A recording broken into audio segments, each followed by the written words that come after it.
Hello everyone, जय हिंद। कैसे हैं आप लोग? आई होप आप लोग अच्छे हैं, अच्छा कर रहे हैं, मेहनत कर रहे हैं। मेहनत करते रहिए। तो चलिए क्लास स्टार्ट करते हैं। आज हम लोग क्या पढ़ेंगे? Indian polity. इंडियन पॉलिटी के अंदर हम लोग क्या पढ़ेंगे? पार्लियामेंट, जो कि बहुत ही इंपॉर्टेंट टॉपिक है। क्यों इंपॉर्टेंट है आप सोचिए तो। पार्लियामेंट, संसद, करता क्या है पार्लियामेंट? कंट्री के डेवलपमेंट जो जो जरूरतें हैं, जैसे समय समय पर बिल को प्रेजेंट करना हाउस में, उस पर डिस्कशन करना, उस पर बहस करना और उसको पास कराना। किसके लिए? कंट्री के डेवलपमेंट के लिए। इवन यहाँ तक कि पक्षी हो या जीव जंतु हो, पेड़ हो, इन्वायरमेंट हो, ह्यूमन हो, सबके लिए समय समय पर बिल लाना, उसको पास कराना, सब कुछ उनकी सुरक्षा के लिए। आप देखिए, इन्वायरमेंट प्रोटेक्शन एक्ट है, वाटर से रिलेटेड एक्ट है, एयर से रिलेटेड एक्ट है, even wildlife protection act है, and like for example right to education act है। 1988 में 61st कॉन्स्टिट्यूशन अमेंडमेंट के थ्रू जो वोटिंग राइट्स था, वोटिंग एज था, वो 21 ईयर्स था, उसको रिड्यूस करके कितना कर दिया गया? 18 ईयर्स कर दिया गया। इवन हर समय समय पर जो रिक्वायरमेंट होती है उसके लिए क्या होता है? पार्लियामेंट एक्ट लाता रहता है। बिल लाएगा, बिल को डिस्कशन होगा और बिल जब पास हो जाता है वो एक्ट बन जाता है, जब प्रेसिडेंट उस पर साइन कर देते हैं। तो किसके लिए? कंट्री के डेवलपमेंट के लिए, हमारी सुरक्षा के लिए, इवन सबके सुरक्षा के लिए ये करता है। तो उसी कारण हम लोग पढ़ेंगे, बहुत इंपॉर्टेंट टॉपिक, क्योंकि हमारे राइट्स का देख रेख करना, सब कुछ करना पार्लियामेंट करता है। और उसको अधिकार ये मिला कहाँ से? कॉन्स्टिट्यूशन ने अधिकार दिया। हमारे संविधान ने पार्लियामेंट को अधिकार दिया है कि आप लॉ बनाइए, कानून बनाइए। पार्लियामेंट का काम क्या है? कानून बनाना। तो देखते हैं, पढ़ते हैं, अच्छे से समझते हैं। पार्लियामेंट,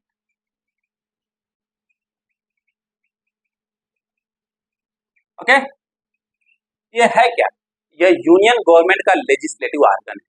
लेजिस्लेटिव ऑर्गन है यूनियन गवर्नमेंट का। काम क्या है? लॉ बनाना, कानून बनाना, यही तो काम है इसका। समझ में आ गया? It is a legislative organ of a, समझ में आ गया? Legislative organ of union government. इसको ध्यान दीजिएगा। It occupies the central position. जैसे हमारा सिस्टम क्या है? डेमोक्रेटिक सिस्टम है। तो डेमोक्रेटिक सिस्टम में पार्लियामेंट जो एक सेंट्रल पोजीशन एक्वायर करता है। क्यों? क्योंकि हम लोग क्या अडॉप्ट किए हैं? Parliamentary form of the government. Parliamentary form of the government के कारण जो हमारा डेमोक्रेटिक सिस्टम है उसमें पार्लियामेंट का एक सेंट्रल पोजीशन है, एमिनेंट पोजीशन है, बहुत ही इंपॉर्टेंट पोजीशन है। और जो parliamentary form of the government होता है उसको Westminster form of the government. अब आर्टिकल 79 से लेके आर्टिकल 122 तक, उसके बीच में जितने भी हैं, पार्लियामेंट के बारे में हर चीज दिया हुआ है, सब कुछ। पार्लियामेंट का ऑर्गेनाइजेशन, पार्लियामेंट का कंपोजिशन, पार्लियामेंट का ड्यूरेशन, उसके ऑफिसर्स, पार्लियामेंट का प्रिविलेजेस क्या है, पार्लियामेंट के पावर्स क्या है, सब कुछ आर्टिकल, ध्यान दीजिएगा, आर्टिकल 79 से लेकर आर्टिकल 120 तक, 122 तक सब कुछ दिया। पार्लियामेंट के कंपोजिशन के बारे में, ऑर्गेनाइजेशन के बारे में, ड्यूरेशन के बारे में, ऑफिसर्स के बारे में, प्रिविलेजेस के बारे में, पावर्स के बारे में, सब कुछ दिया हुआ है। और पूछा जा सकता है क्वेश्चन कि पार्लियामेंट किस कॉन्स्टिट्यूशन के किस पार्ट में? पार्लियामेंट जो है कॉन्स्टिट्यूशन के पार्ट 5 में, ध्यान दीजिएगा। एग्जाम में डायरेक्ट पूछा जाता है पार्ट 5, 5वें पार्ट में। समझ में आ गया? पक्का? एक क्वेश्चन है और है, कितने पार्ट हैं अभी हमारे कॉन्स्टिट्यूशन में? कितने आर्टिकल हैं हमारे कॉन्स्टिट्यूशन में? ये हम आप लोगों को छोड़ते हैं, तो प्लीज आप लोग हमको बताइए कितने पार्ट हैं, कितने आर्टिकल्स हैं और कितने शेड्यूल्स हैं हमारे कॉन्स्टिट्यूशन में। समझ में आ गया? तो अब क्या पढ़ते हैं, ये क्या क्या बताता है? पार्लियामेंट के ऑर्गेनाइजेशन के बारे में, ऑर्गेनाइजेशन के बारे में, पार्लियामेंट के कंपोजिशन के बारे में, के बारे में, ड्यूरेशन के बारे में, और बहुत सारी चीज के बारे में, प्रिविलेजेस, पावर, सबके बारे में बताता है।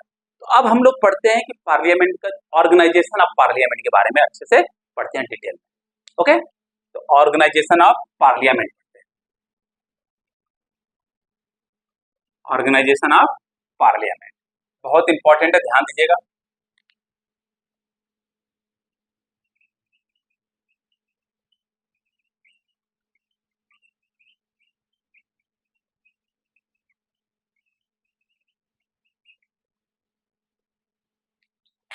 अब पार्लियामेंट जो है 3 पार्ट्स में डिवाइडेड है।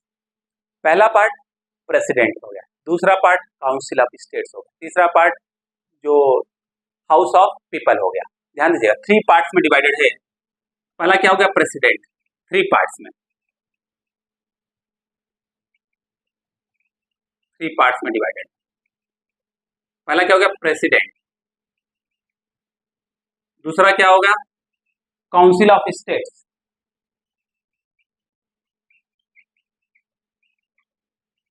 और तीसरा क्या हो गया house of people, house of people. अब काउंसिल ऑफ स्टेट को हम लोग क्या बोलते हैं, देखो 1954 में काउंसिल ऑफ स्टेट का हिंदी नामकरण किया गया, जिसका नाम रखा गया राज्यसभा। राज्यसभा का मतलब क्या होता है अपर हाउस। पार्लियामेंट में 2 हाउस होते हैं, राज्यसभा और लोकसभा। उसको इंग्लिश, राज्यसभा को इंग्लिश में क्या बोलते हैं काउंसिल ऑफ स्टेट्स होते हैं।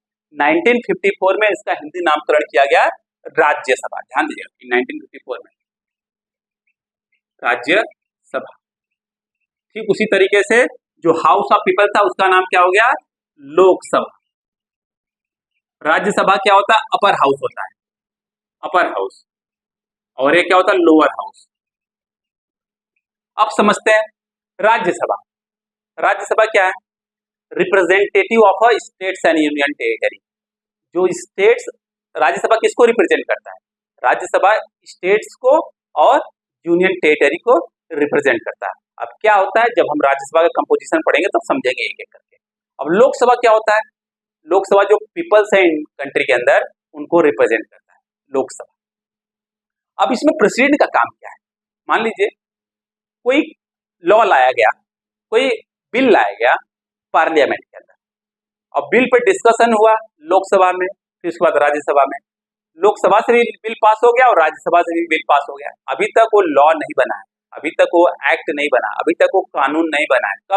कब बनेगा, जब प्रेसिडेंट उस पर अपना सिग्नेचर देंगे तभी जाकर वो कानून बनेगा। इसलिए जो प्रेसिडेंट हैं वो क्या है पार्लियामेंट के इंटीग्रल पार्ट हैं, परंतु वो हाउस के मेंबर नहीं है। न तो प्रेसिडेंट जो है न तो काउंसिल ऑफ मिनिस्टर के मेंबर है, न ही हाउस ऑफ पीपल के मेंबर है। मतलब वो दोनों हाउस, जो राज्यसभा हाउस है, राज्यसभा है और लोकसभा है, उसके मेंबर नहीं है, परंतु he is very much part of a parliament. क्यों, जस्ट बताया मैंने आपको, अगर लोकसभा राज्यसभा कोई भी बिल पास करता है वो तभी कानून बनेगा जब तक उस पर प्रेसिडेंट का सिग्नेचर, जब प्रेसिडेंट सिग्नेचर कर देंगे तभी जाके वो कानून बनेगा। एक तो यह काम हो गया प्रेसिडेंट का। दूसरा काम क्या क्या हो सकता है प्रेसिडेंट का, बहुत सारे काम होते हैं। जैसे मान लीजिए अब हाउस को बुलाना है, हाउस को समन करना है, तो कौन समन करता है, जैसे लोकसभा और राज्यसभा के सेशन को बुलाना है, कौन समन करता है उसको, तो प्रेसिडेंट समन करते हैं। ओके, और उसको जानने के लिए प्रोरोग कौन करता है, प्रेसिडेंट ही करते हैं। लोकसभा और राज्यसभा को प्रोरोग भी प्रेसिडेंट ही करते हैं। और डिसॉल्व, लोकसभा को डिसॉल्व कौन करता है, प्रेसिडेंट ही करते हैं। ध्यान दीजिएगा, राज्यसभा जो होता है वो परमानेंट हाउस होता है, लोकसभा जो होता है वो परमानेंट हाउस नहीं होता है। तो राज्यसभा को डिसॉल्व नहीं किया जा सकता, मतलब खत्म नहीं किया जा सकता। लोकसभा को डिसॉल्व किया जा सकता है, खत्म किया जाता है, हर 5वें साल पे कर दिया जाता है, या तो अगर आपके पास मेजोरिटी नहीं है तब पर भी किया जा सकता है। कौन करता है, प्रेसिडेंट करते हैं। कौन करता है, प्रेसिडेंट करते हैं। बात समझ में आ गई, पक्का, नो प्रॉब्लम। और मान लीजिए अगर हाउस सेशन में नहीं है, हाउस जो है सेशन में नहीं है और बहुत इंपॉर्टेंट मैटर आ गया, अगर उस पर कानून लाना है तो क्या होता है, प्रेसिडेंट जो है वो क्या करते हैं, ऑर्डिनेंस लाते हैं।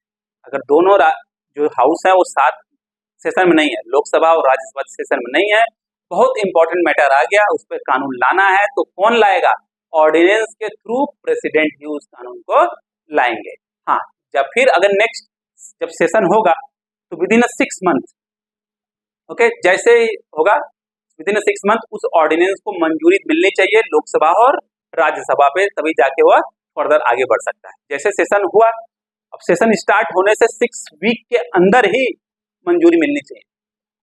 पक्का समझ में आ गया, 100%, नो प्रॉब्लम।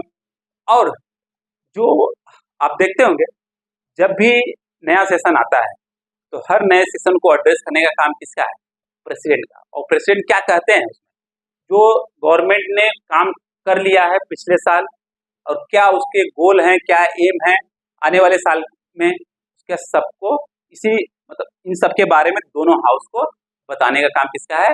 प्रेसिडेंट का काम है। बात समझ में आ गई 100%।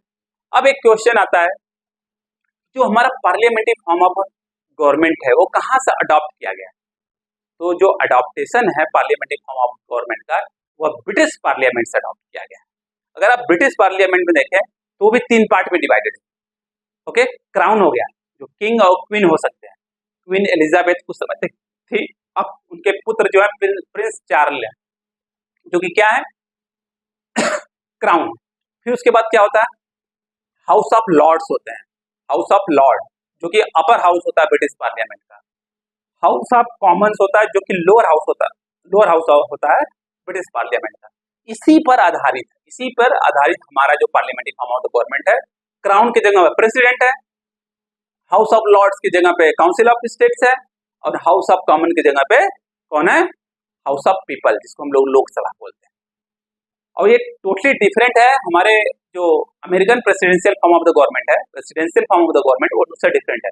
अगर आप presidential form of the government देखें तो जो प्रेसिडेंट होते हैं अमेरिका में, जो प्रेसिडेंट होते हैं वो लेजिस्लेटर के पार्ट नहीं होते हैं। वहां पे आपको कंप्लीट सेपरेशन ऑफ पावर दिखेगा। लेजिस्लेचर का काम जो है वो कानून बनाना है, और जो प्रेसिडेंट है वो एग्जीक्यूटिव है, उनका काम एग्जीक्यूट कराना है। समझ में आ गया? पक्का? परंतु हमारे यहाँ जो लेजिस्लेचर हो या एग्जीक्यूटिव हो, एक तरीके से इंटरडिपेंडेंट होते हैं एक दूसरे पर। आप देखिए मिनिस्टर्स हैं, मिनिस्टर क्या है? वो एग्जीक्यूटिव भी है, जब पार्लियामेंट बैठ जाते हैं, लॉ पास करते हैं तो लेजिस्लेचर बन जाते हैं। परंतु प्रेसिडेंट, जो American president form of the government है, उसमें ऐसा नहीं होता, क्योंकि अमेरिकन प्रेसिडेंट जो होते हैं वह लेजिस्लेचर के, जिनको हम लोग अमेरिका में क्या बोलते हैं? कांग्रेस के पार्ट नहीं। वहां पे 2 हाउस होती है, house of senate and house of representative. House of senate को क्या बोलते हैं? अपर हाउस होता है, और हाउस ऑफ सीनेट से क्या होता है? लोअर हाउस होता है। हाउस ऑफ रिप्रेजेंटेटिव क्या होता है? लोअर हाउस होता है। बात समझ में आ गई? पक्का? तो हमारा जो parliamentary form of the government है वो कहां से लिया गया है?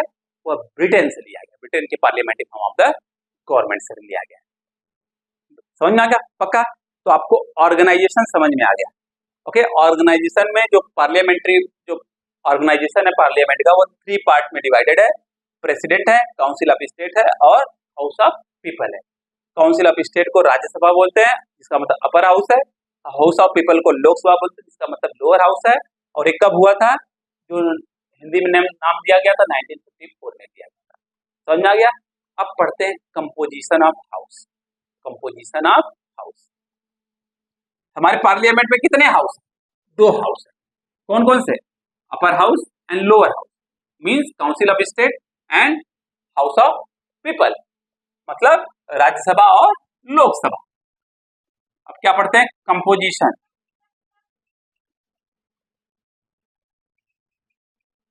Composition of 2 houses. उसमें सबसे पहले पढ़ते हैं कंपोजिशन ऑफ राज्यसभा।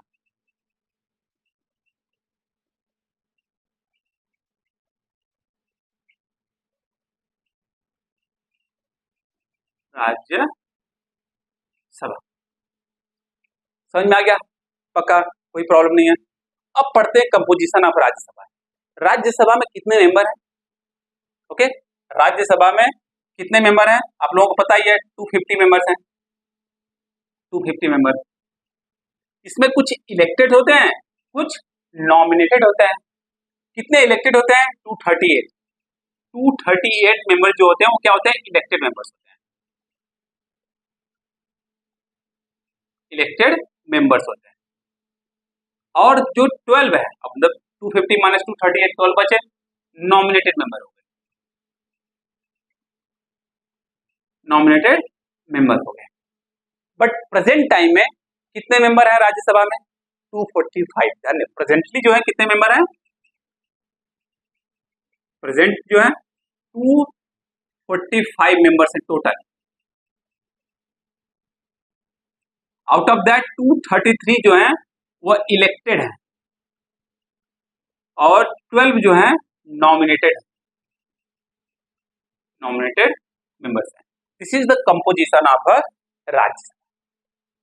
पक्का समझ में आ गया 100%।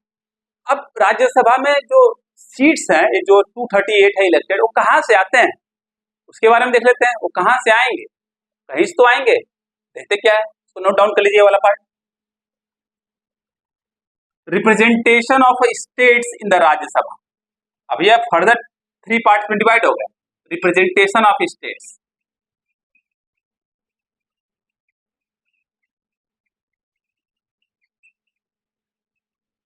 स्टेट्स इन राज्यसभा, आरएस मतलब राज्यसभा। अब सी,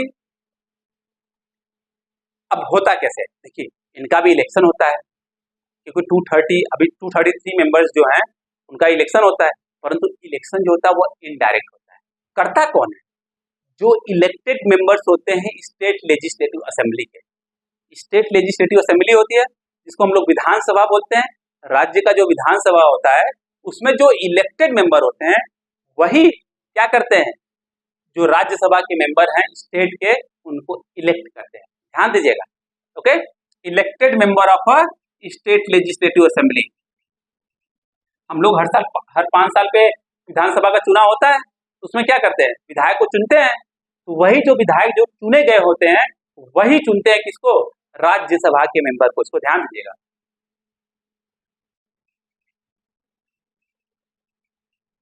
elected member of state legislative assembly.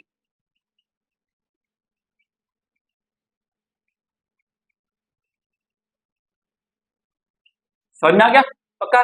वही जो है क्या करते हैं, जो राज्यसभा के मेंबर हैं उनको इलेक्ट करते हैं।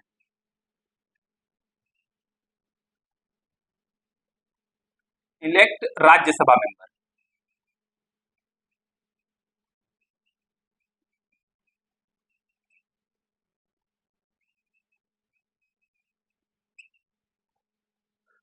बात समझ में आ गई पक्का।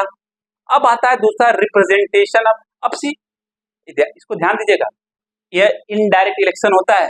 इनडायरेक्ट इलेक्शन होता है, भूलिएगा मत, इनडायरेक्ट इलेक्शन होता है। इलेक्शन, अब जैसे हमारा प्रेसिडेंट के केस में और वाइस प्रेसिडेंट के केस में इलेक्शन कैसा होता है, इनडायरेक्ट इलेक्शन होता है। कौन सा सिस्टम में होता है उनमें, proportional representation by means of single transferable vote. Same method यहाँ पे होता है, proportional representation by means of single transferable vote के थ्रू ही जो राज्यसभा के मेंबर होते हैं वह इलेक्ट किए जाते हैं। Okay, by means of system क्या होता है, proportional representation.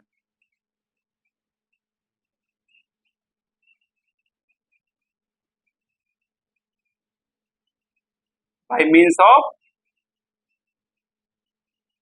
Single transferable vote.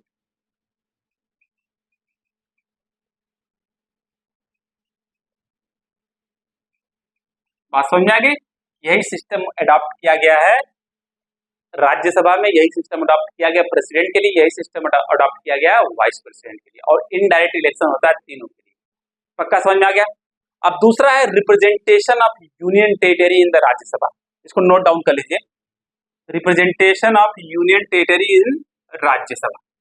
अब तो स्टेट का हो गया, अब यूनियन टेरिटरी के भी तो कुछ होंगे। तो स्टेट का कितना होता है अभी देख लेंगे। Representation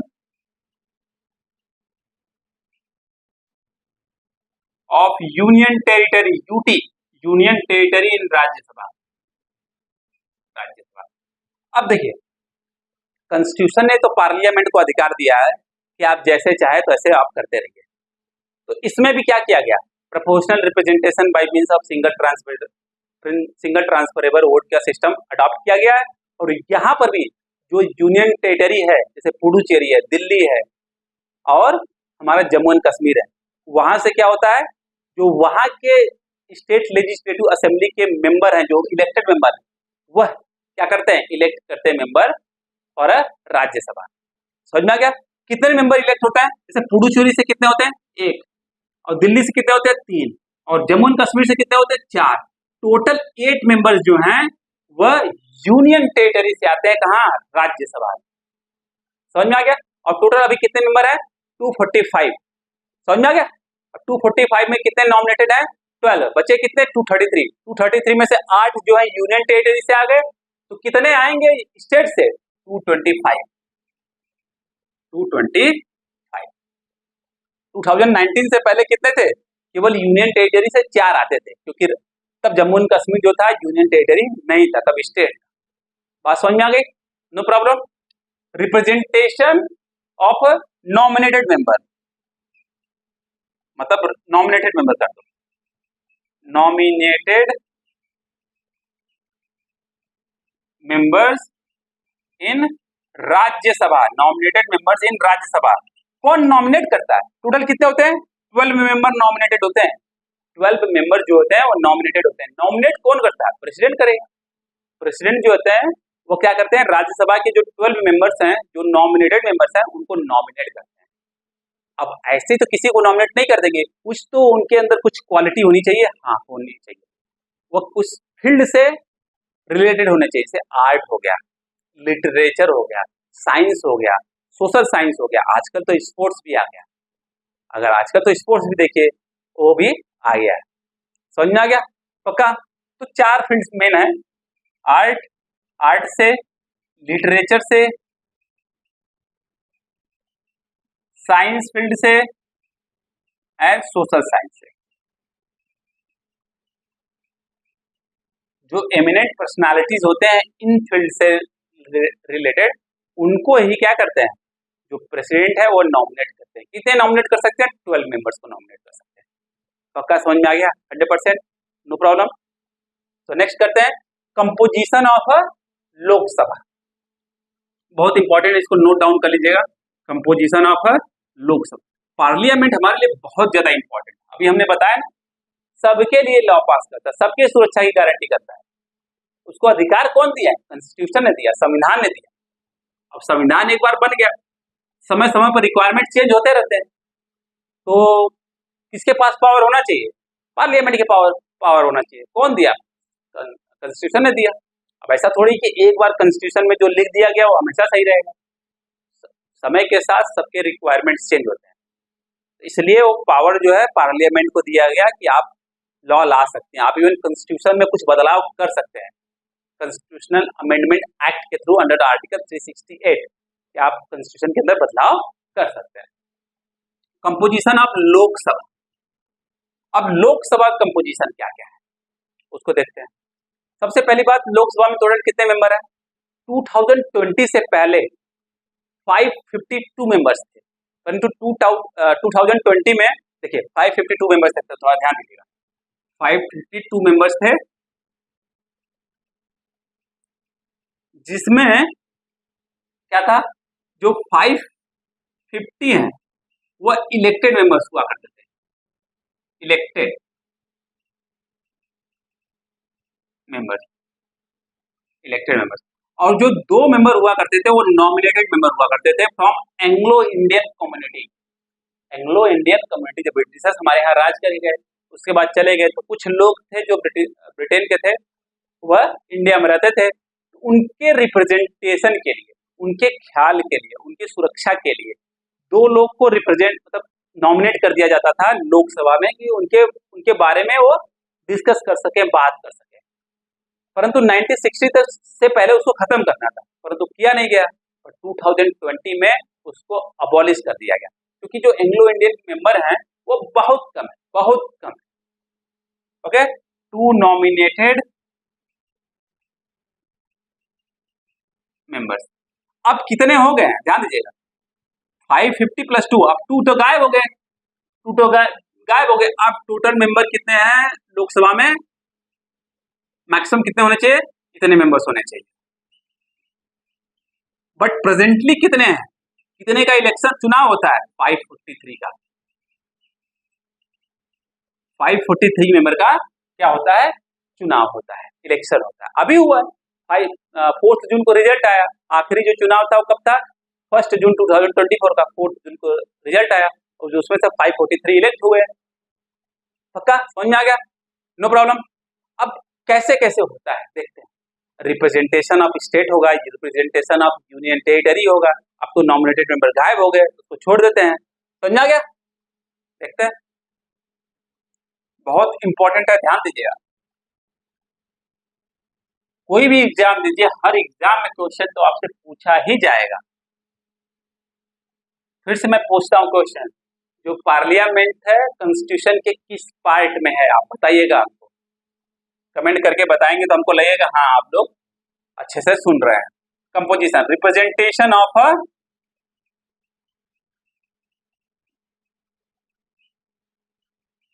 representation of states in Lok Sabha. Okay, कितने मेंबर रिप्रेजेंटेड होते हैं स्टेट से? 530 मेंबर्स जो होते हैं आउट ऑफ 543, 530 मेंबर्स कहाँ से होते हैं? स्टेट से होते हैं, ध्यान दीजिएगा। और representation of union territory, representation of union territory in Lok Sabha कितने मेंबर होते हैं? इसको 13 मेंबर्स, कितने टोटल होते हैं? 543। तो 13 मेंबर्स कहां से आते हैं? यूनियन टेरिटरी से। ये 2020 के पहले है। अब आप इसमें जोड़ सकते हैं क्या? पुडुचेरी, दिल्ली और जम्मू एंड कश्मीर, लद्दाख का भी जोड़ सकते हैं आप लोग। समझ में आ गया? अब ध्यान दीजिएगा, जो रिप्रेजेंटेशन ऑफ स्टेट्स है इन द लोकसभा 543 530, उनका चुनाव कैसे होता है? अभी तो हमने जस्ट देखा था कि जो राज्यसभा के होते हैं उनका इनडायरेक्ट चुनाव होता है, इनडायरेक्ट इलेक्शन होता है। कैसे, कौन सा सिस्टम अडॉप्ट करते हैं? Proportional representation by means of single transferable vote. तो लोकसभा में कैसे होता है? लोकसभा में कैसे इलेक्शन होता है? डायरेक्ट इलेक्शन होता है। इसमें पीपल खुद जो है, जो 18 साल के हैं या उनसे बड़े हैं, वो खुद जाके वोट देते हैं। अपने जो टेरिटोरियल कंस्टिट्यूएंसी रहती है, उस टेरिटोरियल कंस्टिट्यूएंसी के अंदर ही जाकर वह वोट देंगे। ऐसा मान लीजिए कि हमारा जो टेरिटोरियल कंस्टिट्यूएंसी जौनपुर है, तो हम यहाँ नहीं दे सकते हैं, हमको जौनपुर ही जाना पड़ेगा, वहां वोट डालना पड़ेगा, जैसा मैंने किया था। बात समझ में आ गई? पक्का? No problem. अब ध्यान दीजिएगा, 1988 से पहले 1988 तक जो वोटिंग एज था, जो वोट देने का उम्र था, वो कितना था? 21 years. But 61st constitutional amendment act लाया गया 1988 में, और जो वोटिंग एज था उसको 21 से घटाकर 19 कर दिया गया। बात समझ में आई? मतलब इसका क्या हुआ? रिप्रेजेंटेशन और बढ़ गया, और जो यंग लोग थे उनको और रिप्रेजेंटेशन दिया गया लोकसभा के अंदर, कि जिससे क्या हो, जो गवर्नमेंट हो, जब भी वो कानून बनाए, जब भी कोई लॉ पास करे, कानून बिल पास करे, उसको ध्यान देना हो कि जो 18 साल के बच्चे हैं उनके लिए, उनके बारे में सोचना हो। इसलिए जो है 21 से घटाकर 18 कर दिया गया, रिप्रेजेंटेशन बढ़ाया गया। पक्का समझ में आ गया? No problem, 100%। और जो यहाँ पर सिस्टम अडॉप्ट किया है, कौन सा सिस्टम है? Universal adult franchise, universal adult franchise. First past the post system वाला काम है। First past the post system हम ऑलरेडी आप लोगों को एक्सप्लेन कर चुके हैं। First past the post system होता क्या है? उसमें क्या होता है? सिंपल से मान लीजिए कि 543 सीट्स हैं लोकसभा के अंदर, तो गवर्नमेंट बनाना है, गवर्नमेंट फॉर्म करना है, तो कितने सीट चाहिए आपको? 50% सीट चाहिए। वोट शेयर नहीं चाहिए, 50% सीट चाहिए, मतलब 272 सीट्स आपको होना चाहिए, कम से कम 272 सीट्स। अगर 272 सीट्स है आपके पास, तो आप गवर्नमेंट फॉर्म कर सकते हैं। प्रेसिडेंट आपको न्योता देंगे कि आइए गवर्नमेंट फॉर्म करें। समझ में आ गया? पक्का? मान लीजिए कि कोई मेंबर का जो वोट शेयर है, यही हम थोड़ा डिस्कस कर लेते हैं, समझ में आ जाएगा आपको। बीजेपी है और कांग्रेस है, दो को मान लेते हैं। अब इनको आगे 272 सीट्स, इनको आगे 180 सीट्स, मान लीजिए 180 सीट्स आगे, परंतु इनका जो वोट शेयर है वो 41% है, और इनका जो वोट शेयर है वो 42% है। अब देखिए, वोट से मतलब ज्यादा लोग इनको वोट दिए हैं कांग्रेस को, और कम लोग वोट दिए हैं बीजेपी को। और बीजेपी क्या है? गवर्नमेंट फॉर्म कर सकती है। क्यों? क्योंकि बीजेपी के पास 272 सीट्स हैं, जो कि 50% सीट्स हैं, जितने भी सीट्स होने चाहिए। बात समझ में आ गई? पक्का? 100%। ओके, तो यूनिवर्सल एडल्ट फ्रेंचाइज अडॉप्ट किया गया है, मतलब जो भी 18 साल का है या 18 साल से बड़ा का है, वह क्या कर सकता है? वोट दे सकता है।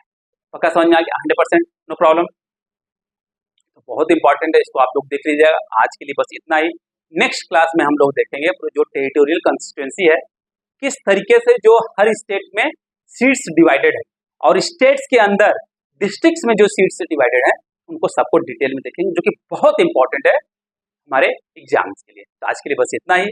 जाने से पहले अगर आपको वीडियो पसंद आए, लेक्चर पसंद आए, तो इसको लाइक शेयर सब्सक्राइब जरूर करिएगा और बेल आइकन दबाना तो बिल्कुल मत भूलिएगा, अदरवाइज क्या होगा, इतने अच्छे वीडियो का नोटिफिकेशन मिस कर देंगे आप लोग। बाय बाय, टेक केयर, पढ़ते रहिएगा।